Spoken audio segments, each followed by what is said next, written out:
So, Professor, I think we have not started recording. Just now we have started. So Yes, sir. We started. Have to share his feedback once more. That is the problem from our end.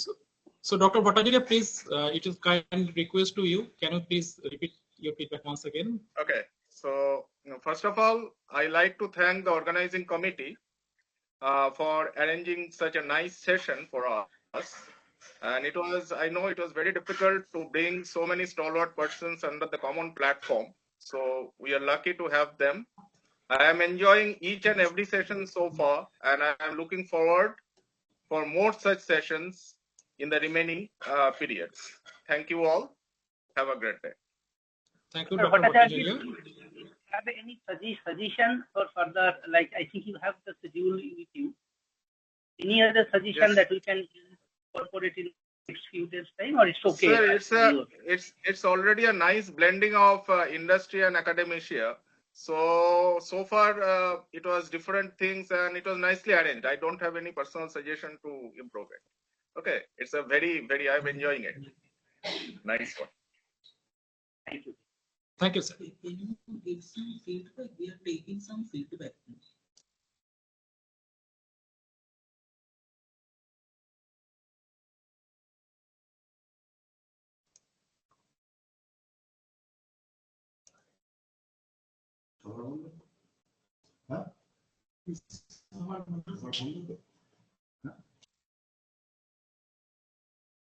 Can we go with the next feedback, sir? Professor Ankush Sharma.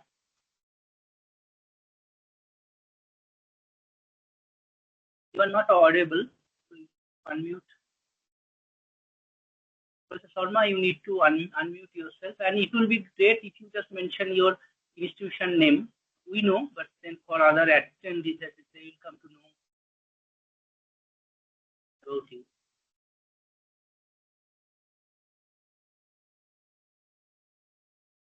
Am I audible? Yes, sir, you are audible. Professor Ankush Sharma, if you just unmute yourself and just like we cannot hear you.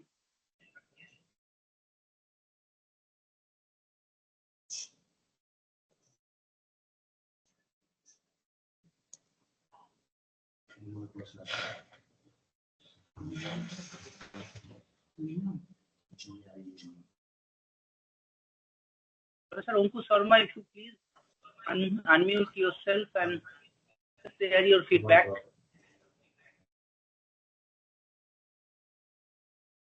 So by that time, Bimal sir has joined. So good evening, Bimal sir. Great pleasure for all of us, sir, to like with us, and eagerly looking forward to your session. Can you hear us? Yes, sir. So, sir, should we? Okay. Yes. No, what time is my talk? Sir, your talk was from 6:15. So, sir, you can start, sir. We are just waiting for your session only. That was 6. Oh, is it? I thought you were asking somebody else to present the paper. No, sir. Absolutely not. Okay. Then I can start. Yes. With your kind request, Professor Roy. Now I request Professor Koil Chakraborty to introduce our esteemed speaker. Thank you so much, sir. Good evening, everyone.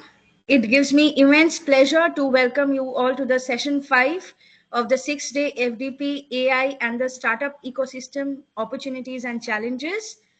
We are very privileged to have with us today an esteemed academician and thought leader in the field of artificial intelligence and data science, Padma Shri Professor Dr. Bimal Kumar Roy.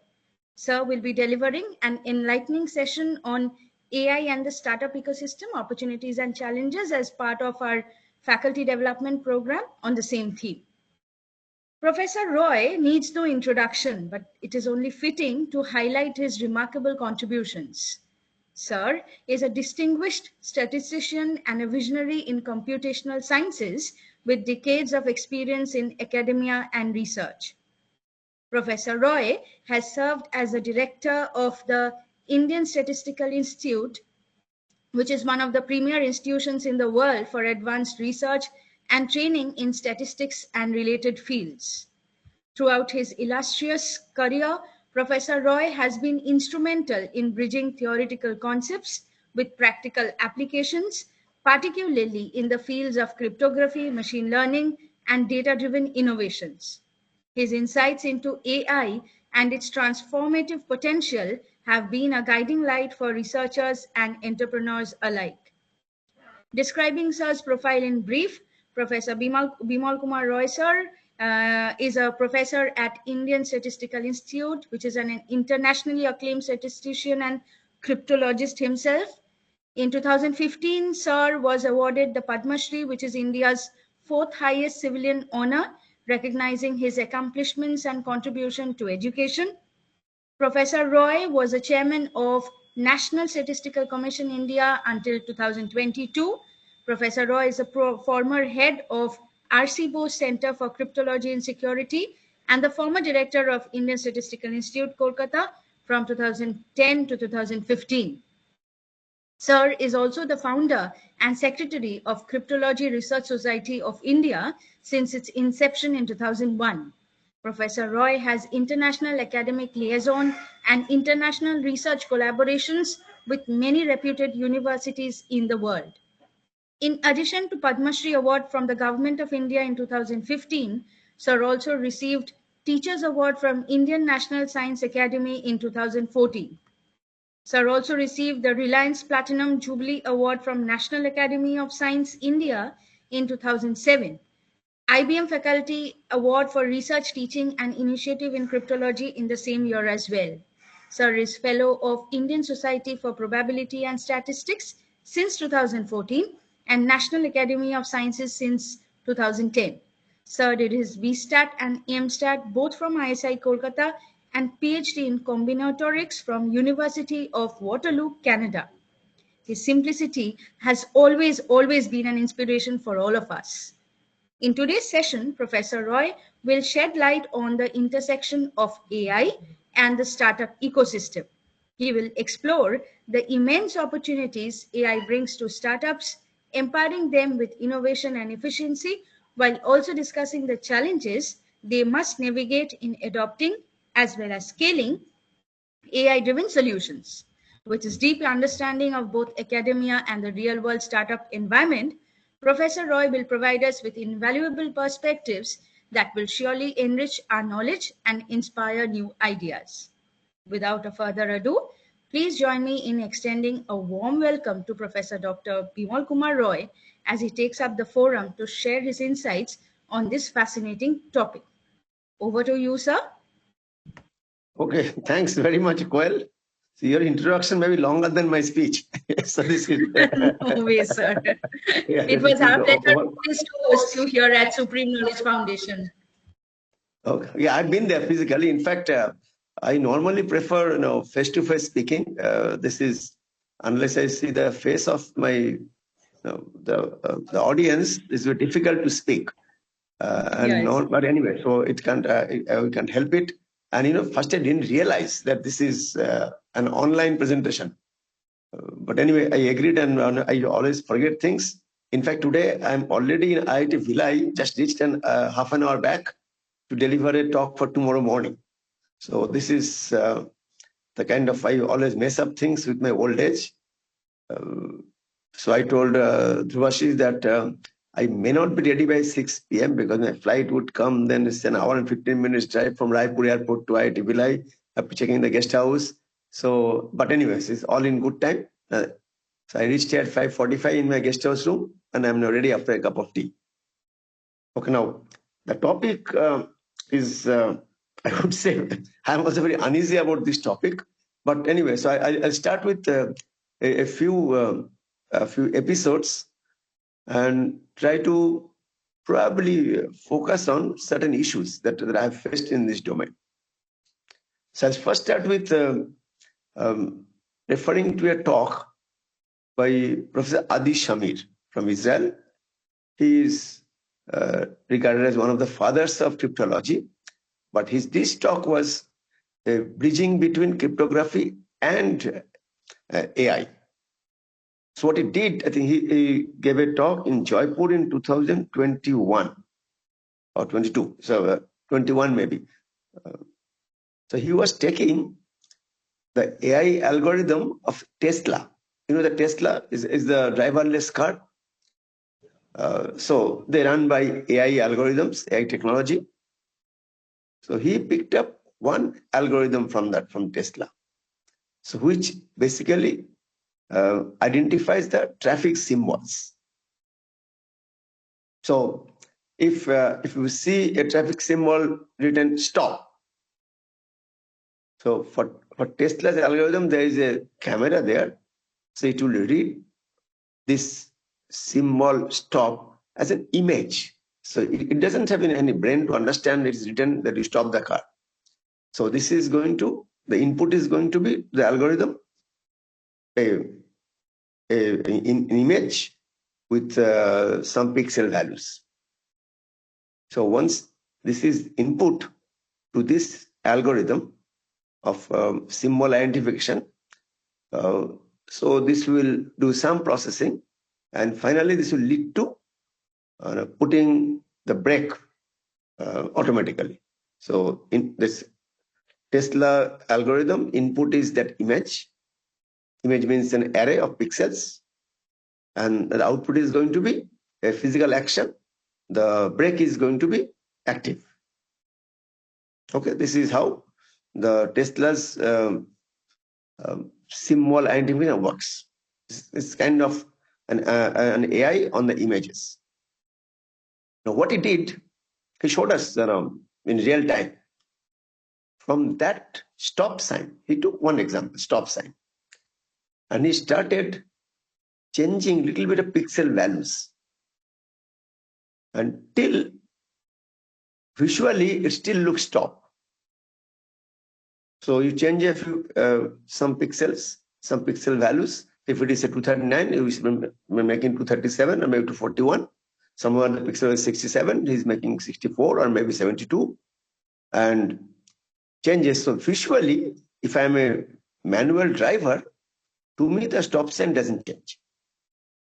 But for the AI algorithm, input has changed. Because for AI algorithm, the input is an image with basically a 2D array with certain pixel values in every cell. Now with this changed input to the same algorithm, Tesla, this traffic symbol identification algorithm, the output becomes you increase the speed, go faster. So instead of the brake being active, the accelerator becomes active. So can you understand how dangerous it could be? Okay, and then he showed many these AI algorithms which work basically on images. And what he would do, he is going to change a few pixel values, few cells, some few pixel values. So visually, if I'm a person is handling, human is handling, there's no difference. You can understand exactly what is going on in that image. But when it is input to the AI algorithm, the output becomes something bizarre. And he said this is a danger to AI algorithms. And then he talked about a startup of students in Israel who are going through all these AI algorithms the companies produce, and they want to make sure they try to attack on those systems. Okay, so what has been a culture in these AI companies in Israel, that they have to actually take help from some other experts who are not necessarily in AI domain but understands AI, but they are normally in the cryptology and attack domain, so they can actually perform and try the attacks. And only when these attacks are failed, the attacks are successful, then the AI algorithm should not be in the market. So they form a company.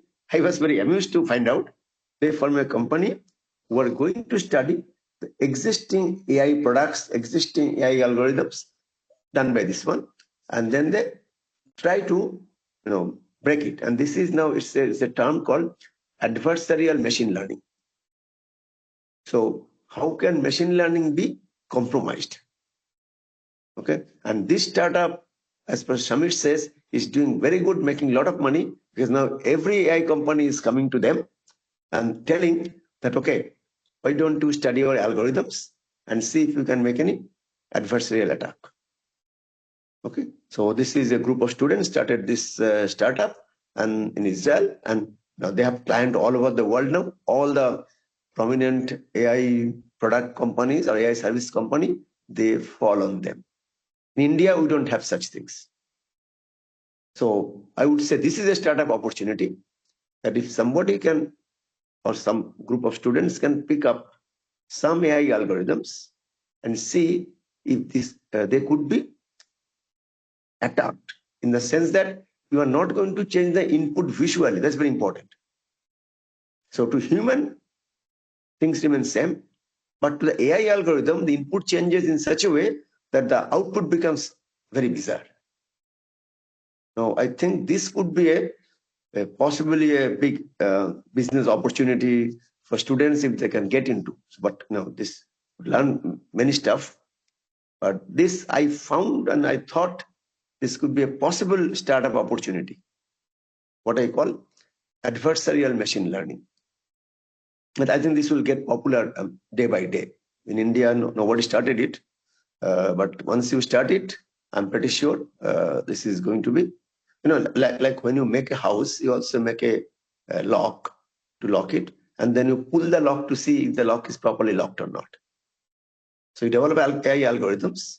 I have to see by pushing that, pulling that lock, whether this is locked or not, whether this AI algorithm works correctly or not. So this is going to be a big thing in coming days. What is called internationally as a term called adversarial machine learning. A few other things in AI. I was talking to some of one of these companies. I think this was with maybe the Levi Jeans company. There is a Bombay-based startup. So what they're trying to do, now when you go and buy Levi jeans, there are several sizes. You just buy from the shelf and see whatever suits you best, or you do some alteration and you wear that one. Now what they're trying to do, if I have a picture of yours, okay, full front picture, at least the lower of your body where you wear the pant, okay, and your height, okay, again bunch of pixels, the photo and the height. Now from there, can you get the different parameters of the size of your pant? Say the waist, say the length, say the thigh, say the in Bangla we say ghair, how much you need. So you can the hip. So from the photo, the picture, which is to me an image, okay, and your height, is it possible that you can actually get the exact measurement? So this could actually be helpful to the garment factories if you want to have tailor-made. So normally you go to the tailoring shop and you get our pants done or shirts stitched. But this could be a product which would help this this garment community. So when you order a pant, all you have to do is that you just send him your photo and your height. Now, could there be an AI algorithm? People are trying this, I know. I know people are trying this. So we could get custom-made pant. We could do for custom-made suit. So we could do anything custom-made dress for these apparels and garments. But this is some work is going on. And these methods are, of course, AI algorithms. What is the input? Again, input is a photo. That means, again, a 2D array with pixel values. Okay, and your height. Now, what you have to do there? You have to actually take some real samples. You have to do some learning. In AI, you have to do some learning. You have to do training samples. So you probably have to get a sample of 200, 300 people of different heights and different looks. And you actually measure there all these attributes of your dress. And then you see, you could build an AI model for you. If I assume it's a black box at this point, the input is going to be this one and output is going to be the different measurements. Now, can we build up an AI model on this? Now, I think they were trying some, I think they talked to me about CNN, convolutional neural net. They're also trying some statistical learning techniques. Okay, and this is yet to be matured. I know people are working, so if somebody can get into a good AI algorithm to capture these things, I hope I could explain. So what is you have to design the inside, the AI algorithm. The input is, again, I repeat, a photo of yours, okay, standing photo, okay, and your height. And how good you can actually estimate all the attributes of your measurements of your dress. Could be a shirt, could be a short, could be a full pant, could be a jacket, could be a full suit, could be a three-piece suit. Now, is it possible to do it? Now, this is something the apparel industries would very happy to get it, and people are trying this. And who are trying this? Small startups. Okay, this is one, but as I say, there is scope because this is far from being matured. This one. Another example I will tell. I was visiting, there's an institute in Pusa Institute in Delhi. This is Institute of our Indian Agriculture Research Institute. That's our government of India, Ministry of Agriculture. So they have all kinds of research work done in agriculture. Wonderful institute. They're very, very modern, very up to date. Now, when I was visiting, I'm meeting them in a meeting, they told, Professor Sir, what we want to do, is it possible to get a soil composition, okay, from a photo? Okay, what kind of photo? Could be from top, or you could possibly put a film inside the soil, and then it will come out with an impression, another image.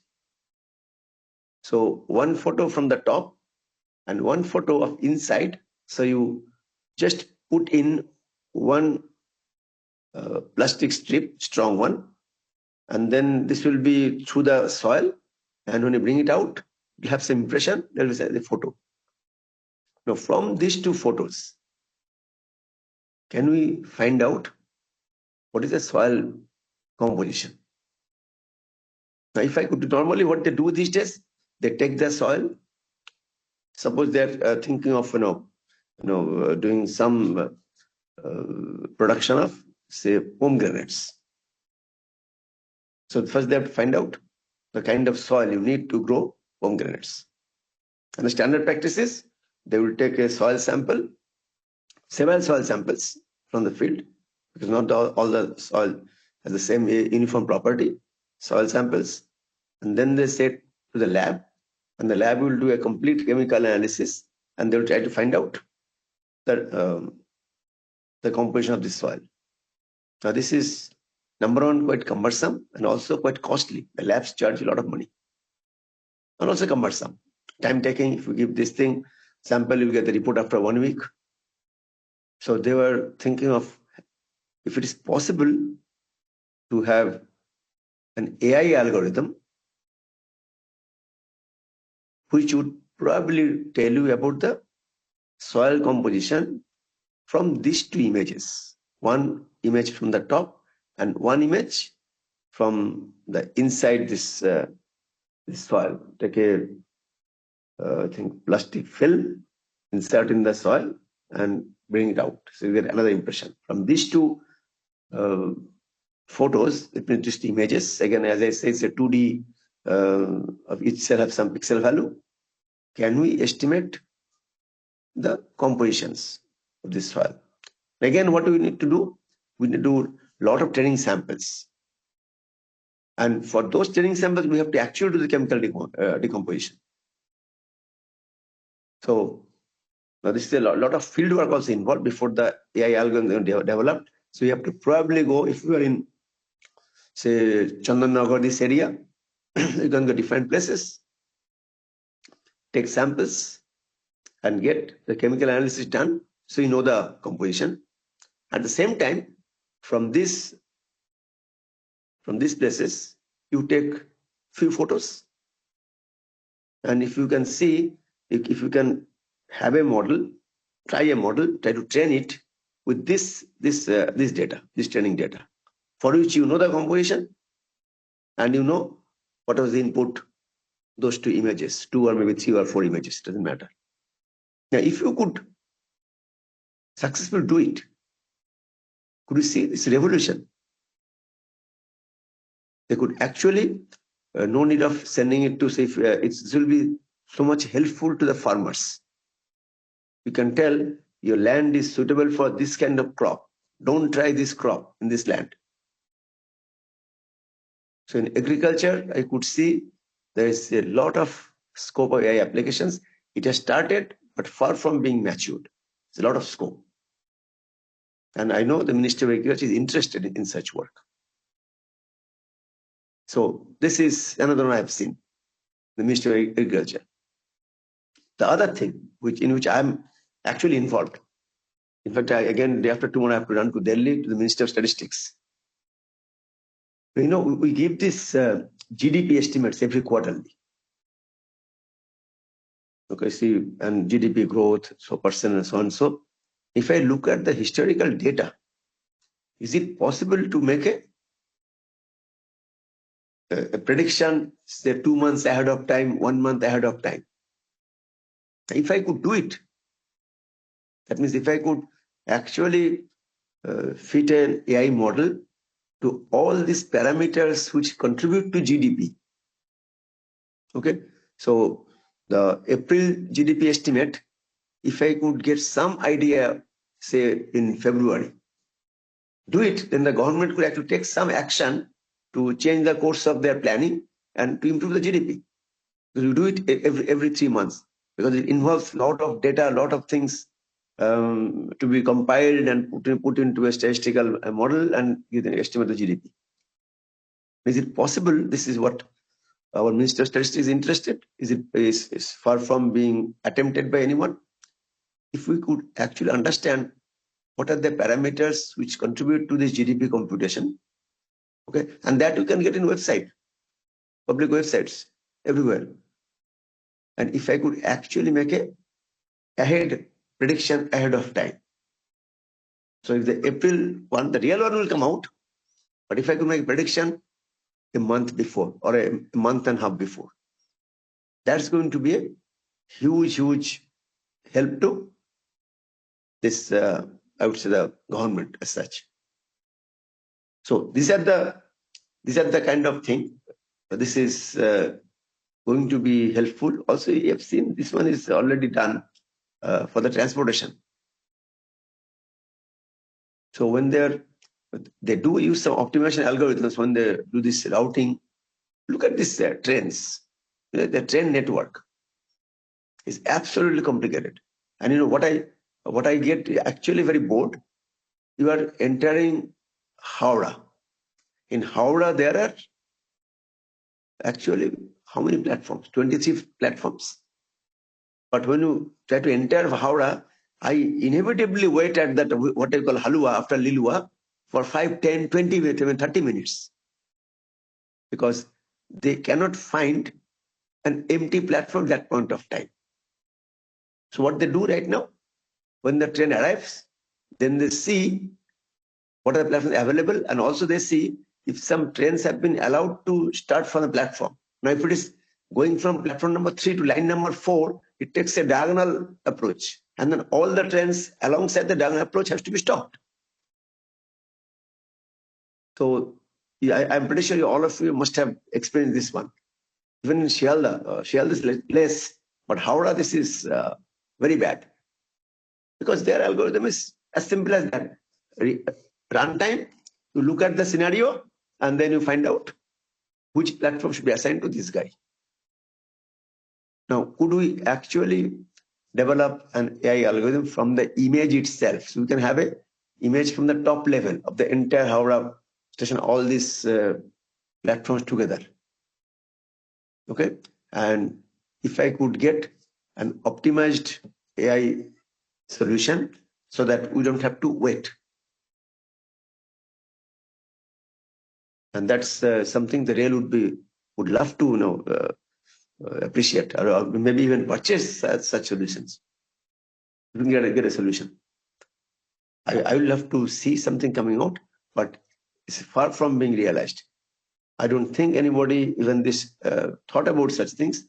But if some AI algorithm to develop, but for this you need the help from the railway because you have to get data, you have to take pictures from top, maybe from a drone. You have to take pictures. Okay, and you have to take the real scenario of the trains. Also, there are pictures where they are waiting, which train waiting, and then if you could actually give a platform assignment where the wait time is going to be minimum. So here you need some AI algorithms from those images, and also need some optimization there. So everybody has to wait the least possible time. Now this is something who is going to help? The railway could probably invest. But I think if a startup comes up with a solution and then they show it to rail, they will be more than happy to look it, maybe even accept it. So likewise, there are so many such things happening in our everyday life where we think AI could give a solution. Okay, and if you could actually get a real solution. So I talked about few of these examples. And also, okay, I'll talk about one experience in a startup. I think it's a big company doing it, but I think this will be a good knowledge for you. Long back, I think, maybe 10, 12 years back, once I was invited by Tata Steel. Now, what is, they manufacture steel. Now, they have blast furnaces. And not very common, but sometimes the blast furnace stops functioning for some reason or other.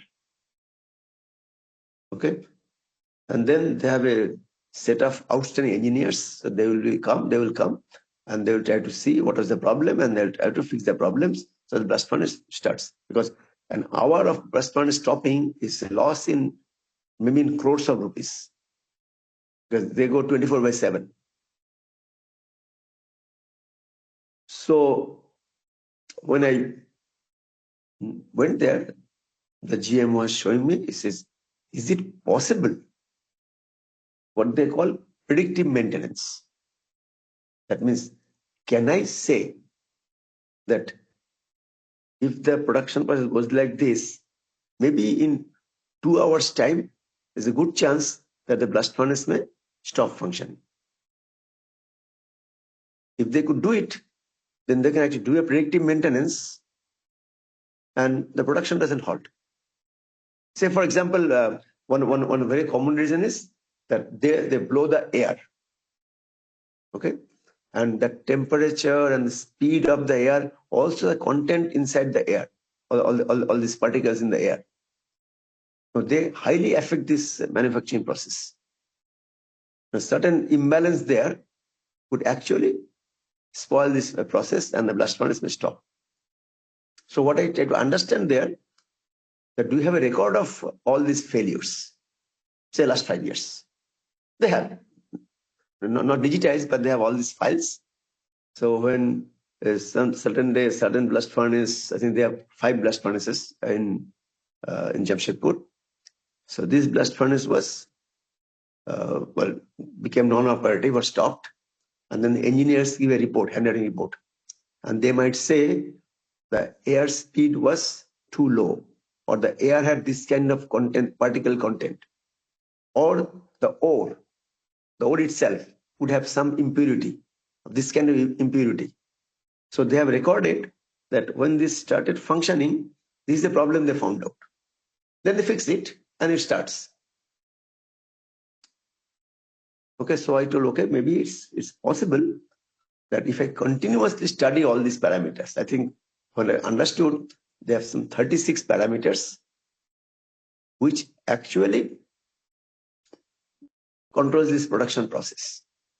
Now, if you can have sensors in this entire production line channel, which is going to capture the values of all those 36 parameters, say in every 5 minutes interval. Okay, then I may look into my historical data and see before, so if it stops 1 hour before, what is the condition? So it doesn't stop immediately. I think it's a gradual deterioration. Okay, so if I can go on observing and say find out that this kind of impurity in the ore has increased, and I've seen from historical evidences that such impurity actually bothers the production process. And I'm immediately saying, if this continues, the blast furnace may stop. So you better try to rectify. So they will look into the ore, they will change the ore input. And this is done parallelly, what they call predictive maintenance. Now, this is what is used now. They fit an AI model. Now, the engineers in Tata Steel are very smart. I told them, and what they did, they took some public AI model and tried to fit. And you know what they found out? One of the simplest model worked very, very good. You don't have to always have complicated models. They use simple logistic regression model. So which always gives a probability of failure. It doesn't talk about failure, it's a probability of failure. So it will be a probability of failure 1 hour ahead of time, 2 hours ahead of time, so on and so forth. And the more towards the failure, the more correct this, the more higher the probability is. So you can think of your from own experience, what is reasonable probability, 0.75, 0.8. You may say that when this probability of failure becomes 0.8, you may start the predictive maintenance parallelly. Call the engineers team and let them find out. And then let them do the maintenance parallelly. Now, this has been the culture in this steel plants now. So this is what I understood, that they have used this AI model. But anyway, there's not much scope of the, I would say, the startups. But the similar thing could be application somewhere else. So what we're actually doing, if I think of generically, this is basically a study failure. So any system which fails, okay?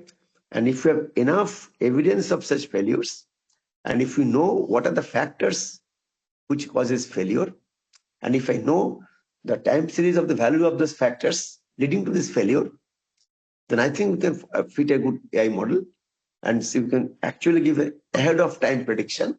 So they can go for what they call predictive maintenance. Now people can think of smart students think of application domain. I may not know everything, but this is the generic, trying to understand failures of any system. Okay, and if there is a failure, I need data of failure, and I have to understand. One thing I would always say, this is very important for the AI community. Don't use these models without understanding the domain. The domain you have to understand, because you have to understand what are the guiding parameters. Okay, unless you understand the domain correctly, you don't even know what are the guiding parameters.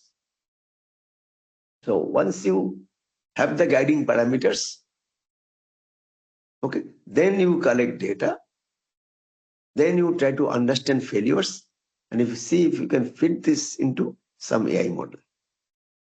I told you my success was simple logistic regression model, but it need not be. For every system, the failure may not be captured by this model, but there are plenty of models. So if you can actually understand this this system. Another thing called this is also going on pretty well, what you call sentiment analysis. Okay, look into, I think people are trying to even, you have seen this prediction of election results. And these are mostly nonsense, as I see. This is like, I make joke, but sometimes it's right, sometimes it's wrong. It's almost random. So I make a joke in the time that, I don't believe in homeopathic medicine much, but I've seen homeopathic medicine do work in some cases. Okay. But they can't explain why it worked. But I've seen more failure than success. So election prediction is probably something like that. It just becomes correct only accidentally. And I don't have any belief on this. And you have seen this over the years. You predict this way and the actual outcome is something different. So what AI could do here? This is something very important and people do. And actually the political parties are looking for people who can help them in understanding or help them in predicting. Suppose, I remember once he was that time in Congress, Jyotiraditya Scindia. Now Congress has betrayed him, so he has become a BJP MP, a minister in the BJP government. But he was, I think you remember, once he almost single-handedly defeated BJP in Madhya Pradesh, stronghold of BJP. And what he used, I was having a chat with him. He used some kind of sentiment analysis. He didn't fit any AI model. So what was, his people were talking to people all over. Okay. And what their feelings are. And accordingly, he designed his campaign. So what do campaigns? You simply cannot say that I'll give you 10,000 rupees each one. You have to understand the requirement of your general people. This is called sentiment analysis. Now, you may not need not talk to everybody. This is one aspect, but you can get it from, you see lots of, TV. The reporters interview a person on the street. Apni ki bhabchen, election niye. Newspaper gives some report. Different newspaper gives different reports. If these are all your inputs, okay, it basically explains some sentiment. Now, from this sentiment, can you bring an AI model, which is, I would say, very difficult, but it's not impossible? Can you make a prediction about this election outcome? And I'm pretty sure this is going to fare much, much better than what they call psephologists are doing. These are all. So looking into the people's sentiments, is it possible that I try to understand the sentiments? And this is also becomes part of what they call in AI domain NLP, natural language processing. So is it possible that we use NLP and try to pick up some essence in these interviews, in these reports, and so on and so? And could this be used to make a election result prediction? People are trying it, but not too much success. This could be a startup, I think, matter. That they could, before they go on to marketing to this thing, they can do some on their own. They try to see they can take one election. I think the Delhi election is coming up. So they try to read all the reports about the elections, all the newspaper, all the TV, etc., etc. From there, they could find out a sentiment of the people, which they could use in predicting the outcome of this Delhi Vidhan Sabha results. And this is something which is going to be, I would say, even commercially very, very successful. Done or not, that's a different thing, but I think an attempt can be made. And who can make the attempt? Only startups can probably make an attempt like this. Can we predict an election from the sentiments? Now, this is one of the things I think if somebody is going to do a startup, this is probably going to be very helpful. But again, as I always say, we have to be very, very careful about not using any AI algorithm without understanding the domain. So when the theoreticians, they develop a model, they may not always know what this application would be. And as I say, I don't know if I've told it in many forums, but I don't know if I've told it in your forum. There's a very simple episode I can tell from 100 years back. Heard the name of Mr. Ronald Fisher. He's the father of statistics. And also statistics is actually the backbone of machine learning. So it ultimately comes to an estimation. So there are many methods. So I'll tell you this example because this is very important for people to understand. The domain is very important. So he was teaching in his Cambridge class correlation. We all know correlation. It lies between -1 to +1. If it is 0, then they are not correlated. Something like whether I'll feel happy tomorrow or and maybe the rainfall may affect whether I drink a glass of, I'm having a fever, I drink a glass of water, and whether my temperature reduces or not. If I think of these two attributes, the intake of water and if I'm having fever, the temperature reduces. Then I don't expect any correlation. This should be very close to 0. Okay, and something like what is negative correlation? -1. Negative means if one increases, the other decreases. Say if there is more sunshine, there will be less rainfall. This is our example of negative correlation. What is positive correlation? More cloud in the sky, the rainfall. More cloud in the sky, there will be probably more rainfall. So they are correlated positively, negatively, close to 0. This is all we have been learned. Unless you learn this, you cannot do any AI application anyway, the notion of correlation. So ultimately, we are trying to understand different parameters, different variables, different attributes, and the relationship amongst them. And using them, we are trying to predict something. That's all you do in an AI model. So understand this is very important.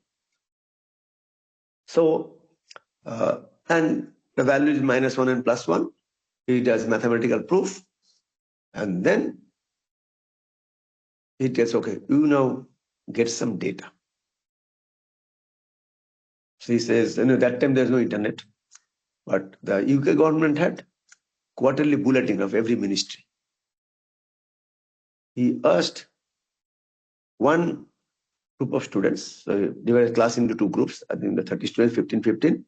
They said, okay, you go to the library and look at all the quarterly bulletins in the last 30 years for the Ministry of Commerce. And you copy the amount of apple export. So this is happening in probably 1930. So from 1900, you pick up all the quarterly bulletins, 120 quarterly bulletins, and you record the amount of apple export from UK. So the students go, they divide their job among themselves.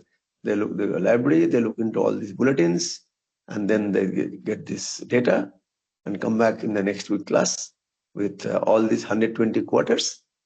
For each quarter, what is the amount of apple export? Then he asked other group to look into the bulletins of the Ministry of Social Welfare and Justice. And then they were asked to collect the data on number of registered divorces. Okay. So they go diligently do it for all these 120 quarters. They get the number of registered divorces. So you put them together. For each quarter, you have got 2 attributes. One is amount of apple export. One is this number of registered divorces. So 2 variables X and Y. For there, you have 120 data points with X and Y variable. Then he says, okay, why don't you compute the correlation coefficient? You have the formula, you do it. So put some numbers in that formula, something will come out. And it so happened it came out to be -0.001. 0.87.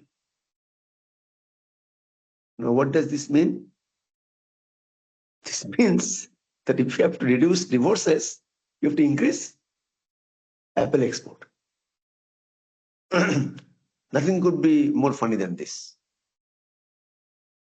So he didn't know AI that time, but he told whenever you want to make an inference on the basis of data, you have to understand what is the domain correctly, what could be the relationship between all these attributes.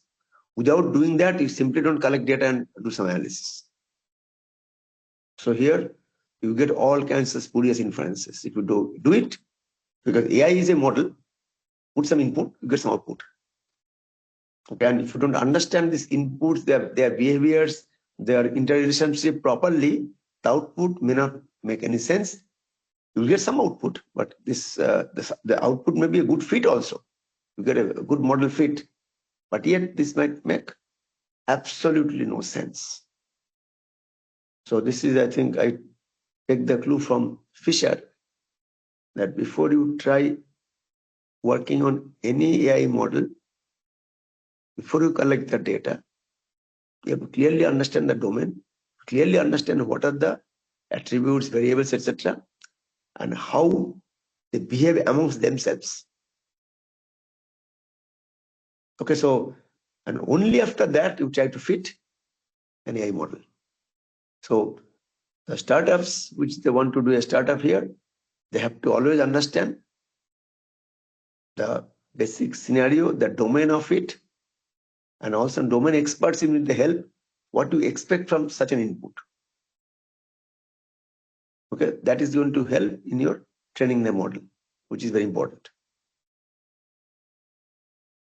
And I don't talk about all these technical terms, and you must understand the method of jackknifing, which is to actually check the validity of a model, jackknifing, and see how to know whether a model is a good fit or not.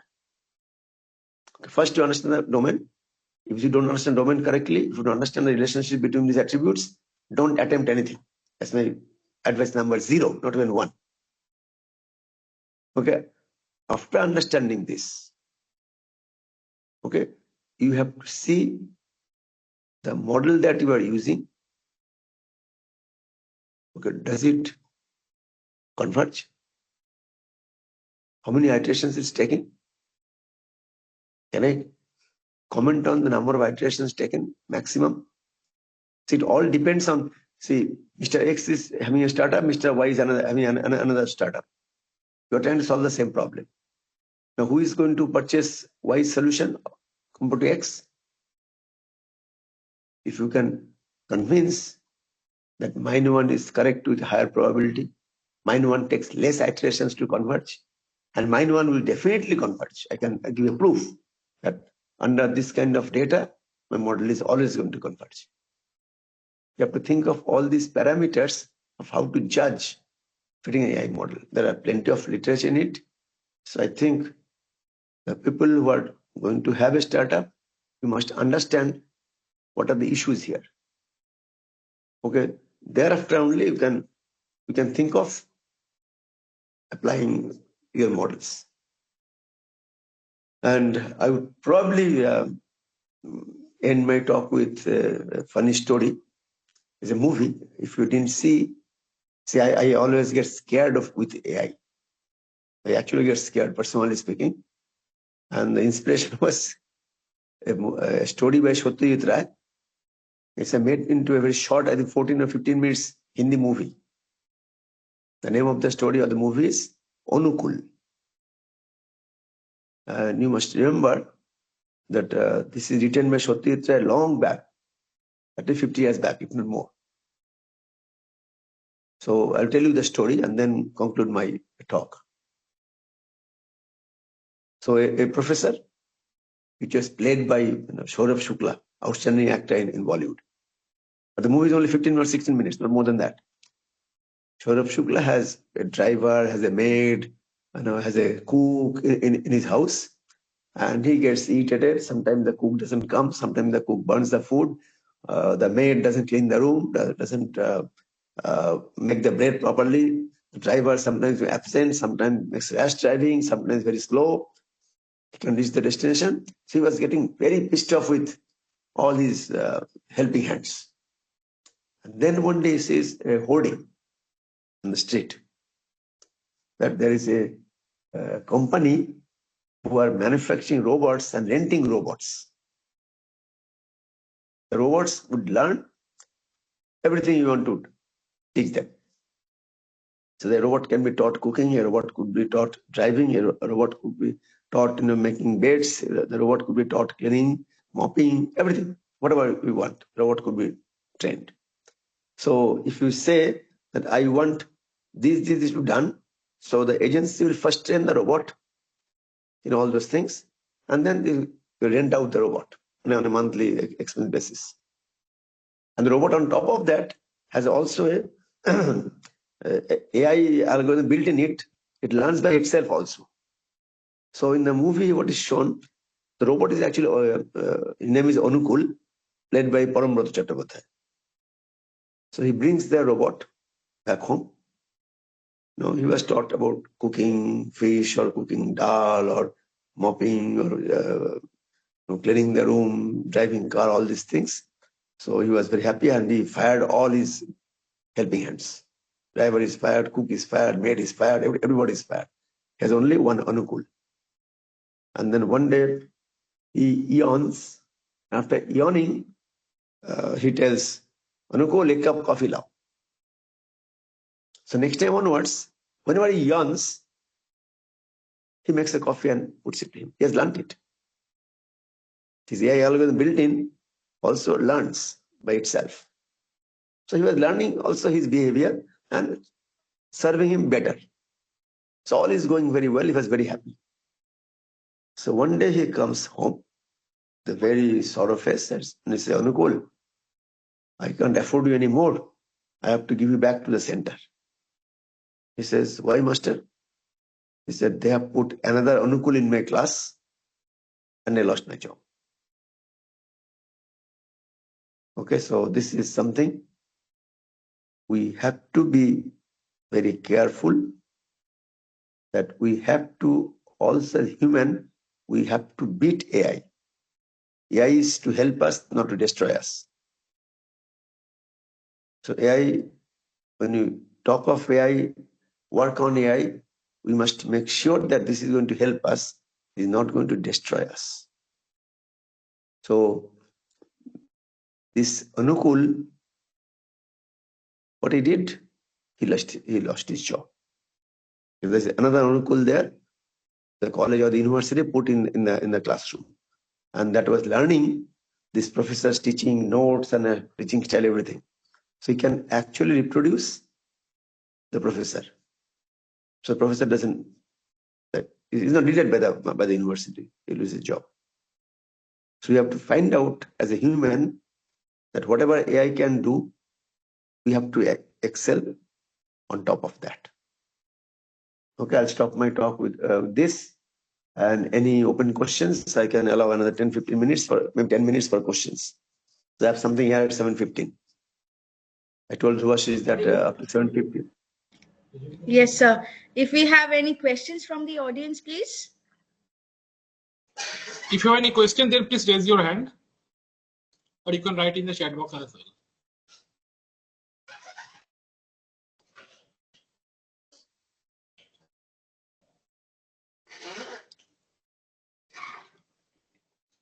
Please raise your hand if you have any question.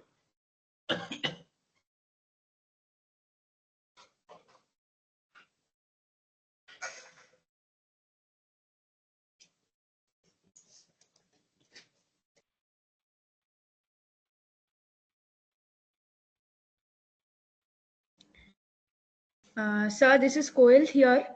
Yes. I want to ask something, though very off the track, but I Sure.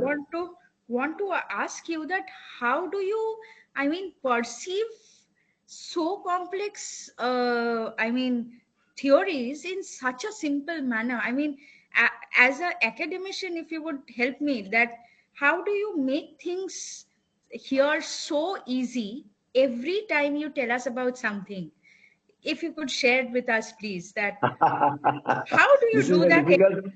every time? I think you have to culture this for many years. It didn't come to me in a day.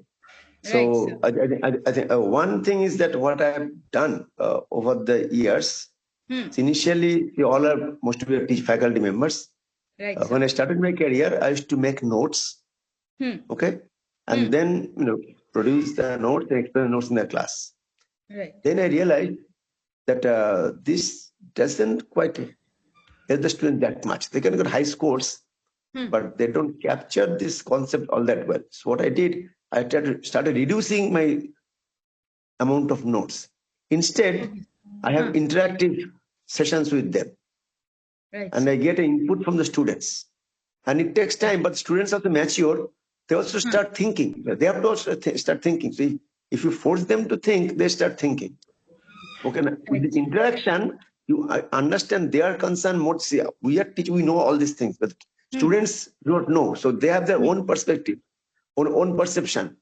Right. So when you interact with them more, rather than writing on the board or slides, and it took me years, but now I think on a given topic, I know exactly what the students are ready to take and what form the students are not ready to take. Right. So I think as a teacher, you have to, notes are helpful because Notes are helpful, not all the obviously. students are. Yes. Yeah, but if you want to get a few students interested in it, and that is going to change your whole attitude towards it. Right. Because so they don't know. Yeah, because they are very fresh-minded, and they will come with sometimes weird ideas. So then you would know how to address these people later on. Right, sir. I mean, if their concepts are clear, like the way you, every time you say and we hear, the concept seems like very easy to all of us. But when we try to implement, we know how hard all of this is. It's very complicated. Very complicated. So that is one thing. So one more question for my students, that because we are having one FDP where we are talking about startups and all. So how do you feel that what should our students, undergraduate students who will be getting their engineering degree, because most of us are from the engineering colleges here in this forum. So what would they, how would they cultivate themselves to get into such innovative startups, and which is AI driven, or what to do? So I'll tell you. So Yes, they have to do some final year project. Right, sir. Okay, so we put a few students to do my soil decomposition project. Achha. Okay, and if the system success, they know how to proceed. They would know better than you.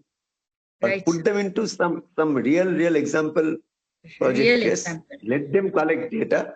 Let them try various models to train it. And once they have the concept, their world will be all open. Right. And then only they can go for startup. Otherwise, they will only look for a job. So getting Somebody real life will projects. order. Yes. Yes. Real life So projects. all I told, they're all real life projects. Yes, The sir. dresses. All of them. Why don't you ask them, a group of students to look at the measure? See, you have many students in the college. Let them take the actual measurement. You take a tailor and get the actual measurements. Okay, and let the students get a photo and the height, and see if they can actually fit a AI model, which will map these pictures and height to the different measurements of a dress. Right. And once they start working on that, they have to collect the data by themselves. They don't know the data. Maybe a tailor will help you taking the measurements. But let a group of them do this project.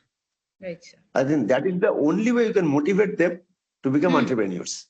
They would feel that they can actually solve a real life problem. Right, sir. We as educators, we have to provide them with real life examples so that they themselves can cultivate. We can stop the spoon feeding system by this matter, I feel. Yes. See, here I also don't know the solution. I cannot tell you that from this image and this height, how do I get the measurements? I don't know the solution. There's not a textbook. So, but I can tell the problem and let them learn by themselves. Right, sir. I also learn with the student. Yeah, at least I if also they learn with the think. student. Yes, sir. Yes. If they think that will be great, I mean, students nowadays tend to stop thinking and getting everything from the internet. So we as educators, we might make them think. And, Think. yes, until and unless they think, we cannot improve the standards that we have lost, like in most of the colleges or most of the students that we have nowadays. Thank you so much, sir. Dhrubashish sir, would you like to say something before I end sir's session and let sir rest for some time, because sir has taken the pains of traveling and then talking with us. Dhrubashish sir? Sir, first of all, thank you very much. Whenever we listen to you, we are actually learning, like learning and listening to you like a spellbound. So you are each and every session, and you are a source of inspiration, all of us. Sir, just one question that came into my mind, like right now, as majority of the generative AI tools, so which not only providing the codes to the students, but some of the statistical and mathematical problems to the students. Now, we are not that much lucky. We do not get that quality of students while we are teaching. I'm talking about our colleges. Our colleges are not like ISI or IIT. So, sir, as a teacher, what should be our technique so that the students learn and actually they can survive and the world survive? Okay, I'll tell you. So, as I told Koel also, that you have to expose them to real life problems where even you don't know the solution. Okay, you tell the problem. I'll tell you another problem for the students. I have seen many mango trees in your campus. Okay, yes. And you see that you look at, because you normally do some kind of trimming of the plant and then you put some fertilizer, some amount of water, blah, blah, blah. And then you see the product, how the mangoes are coming up. Okay. And if they can find out by some AI algorithm what kind of inputs to be given to the plant before the mango season so that the mango production is maximum. Okay, so we have to actually observe what are being fed to the plants and what is the after the season, how many mangoes coming and what quality. And then if they can fit some model. See, I don't even know the solution. I think the students will be interested in doing this one and let them play with this. Okay, input given to a mango tree and output, the quality and the number of mangoes. Can they find out an AI model? There are plenty of models you teach in the class. You see, or maybe no model fit it. That's also understanding. So expose them to this kind of problem where they can relate themselves. Yes, this is something. Yeah, looks very very close to my heart. Yeah, I can probably try this one. You have to get them exposed to this, and then I think they will pick up the interest. And sir, another like the extension of this question, being a teacher, if you'd like to improve our quality of teaching to make the students attractive, just 3 points from your end. This suggestion to us. No, number one, I think you have to observe the face of the students. That's why I don't like talking online. Okay, unless you observe the face of the students, you don't know whether you're reaching them or not. Okay, so you have to continuously observe their faces and to understand whom you are reaching, whom you are not able to reach. And that will help you in moderating your delivery also of your talks. And that's the most important thing from a teacher, to observe the students alongside the class. The entire class, you have to go on observing them. See, when I give a lecture, the reason I don't use these slides is that if I see an audience, looking at them, I know whether I'm going above them or I'm going under them. And I can actually, instantly, I can change my topics in the way I deal with the topics. So observing the students, each and every students, but in your college have got many students, it's very difficult to observe, but at least observe 10, 20 of them. See, in ISI, we teach 40, 50 students, I can observe almost all of them. But your classes could be 150 students, right? Then it's become to, but I think you observe 10, 20 of them. You have to observe their faces. And this is in the 0th quality of a teacher needed. You have to understand whether the students are following or not. Just don't see. I have a colleague, Palash Sarkar, he was telling me, Bimalda, what you have told us is very important, that you don't pass information. You try to teach. Okay? So, what by teach means you have to observe the students, what they are taking. And I think this, given some time, every teacher should practice this. Try to understand whether the students are taking you or not, taking on. And then you improvise yourself. You don't know whether this could be, very low level. The students will know all these things. They get bored. Or this could be very difficult to understand. Passing exam is one thing. They will just make some notes and they'll pass. But I told you, zeroth quality of a teacher is to observe the students and you have to make sure that they are following you or not. Okay? The Villa is too far. Otherwise, we wish to listen to you tomorrow morning also there. Yeah, I'll be going to talk at IIT Vilai. You told me that. Okay. I think you said, and very soon again we will request you to visit our campus physically and to teach us along with the students. Yes, sir. And also, you can share my email address with everyone. If they have any question later on, they can send me an email. And normally, I respond to all my emails. It will take some time, but to share my email address to all the audience. Okay, they can put me any question. Maybe right now, they are not thinking. Tomorrow, something comes into their mind. They can put me a question, and I'll certainly answer. Sure, sir. We'll do it, sir. We'll do it, sir. Yes. Okay, now can I leave because I have another? Yeah, right now they will come and knock at my door. Right, sir. I'll just take 1 second and then ask you to leave, sir.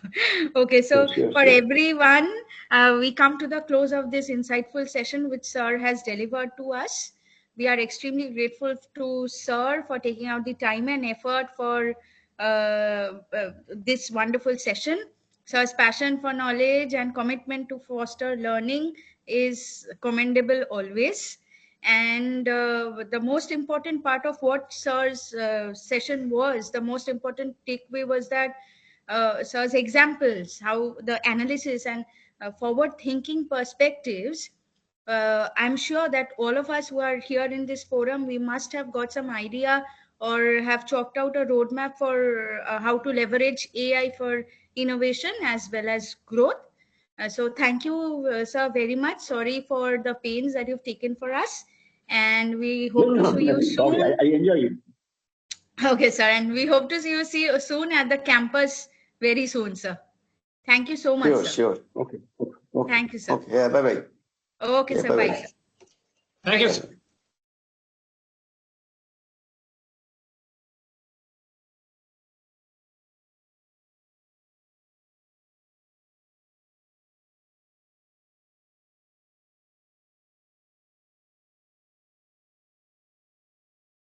Next speaker, join Boris.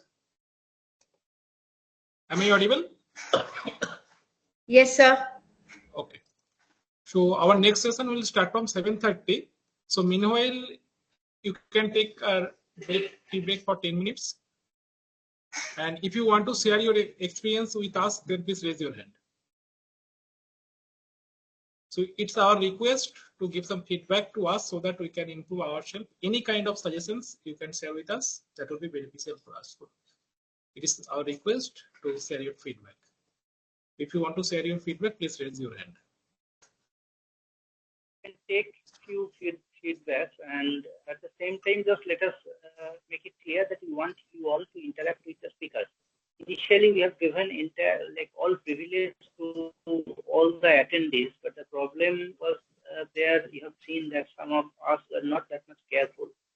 The sessions are getting disturbed. So now you'll be getting one hand raise button. So you just click there. Once you click on that, we'll immediately make you your microphone and camera on, active, so that you can directly interact with the speaker if you feel. So, sir, I think now that we can do, right? Right, sir. Can we take few feedbacks also, as Professor has just now mentioned. Anandarup sir, can you share your experience in last 2.5 days?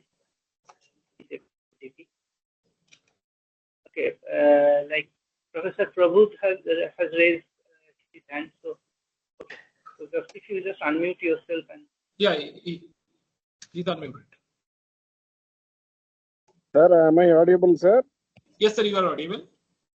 Sir, I will take this opportunity to thank the principal, the whole team who arranged Sir, this. sorry to disturb you, sir. Sir, sorry to disturb you. Can you kindly introduce yourself first? Sure, All sir. of us? Okay. Thank you, sir. Yes, Please sir. proceed. Yes, sir. Myself, I am D. Prabhu, assistant professor from Sri Manaklu Nagar Engineering College, Puducherry Union Territory, sir. Sir, is it audible? Yeah. yes, sir. Fine, sir. Yes, sir. Right. This is my 6th ATAL FDP, which I am attending, sir. Hello. We Yeah. can hear Please you. proceed, sir. Can hear you. Actually, most of the FDP which I attended, that would be only for fully theoretical sessions they provide, sir. But here they show this practical things also, so we can quickly implement it in our classrooms. So I feel these sessions highly useful, sir. Especially this today's session by Bimal sir was highly informative and excellent. I would like to thank again for this golden opportunity, sir. One humble request, sir. This attendance kindly please update, sir, because we are getting permission from our HOD, but we have to submit the attendance report, sir. Because for permitting to attend this FDP, they are reducing other works. So daily we have to provide this screenshots as well as this attendance also, that we are attending it daily. That one humble submission I would like to make, sir. Okay. Thank you very much, Professor Prabhu. Surely we'll do that. And thank you very much for your encouraging feedback. We are trying our best. We are receiving some requests in our chat box for sharing those PPTs. We are requesting all the speakers to share their PPTs. Now, in few cases, they cannot share PPTs if it contains some company information. In other cases, once we get the PPTs, definitely both the respected coordinator and respected co-coordinator will share with you all through the WhatsApp group. And nevertheless, we'll be sharing the recorded version of the video with you all very soon. I'm sure that will be very much helpful for your recap and future reference. As far as the PPTs are concerned, as now I have mentioned that we are requesting all the speakers to share their PPTs. Once we will get it, surely we'll share with you all. Thank you. So, sorry, we can take one more feedback, I think. Right, sir. So it's our request. Can you please, participants can please give your feedback to us.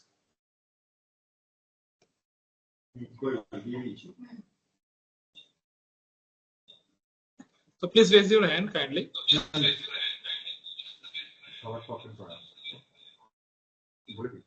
Now the permission is given to all. You can speak freely.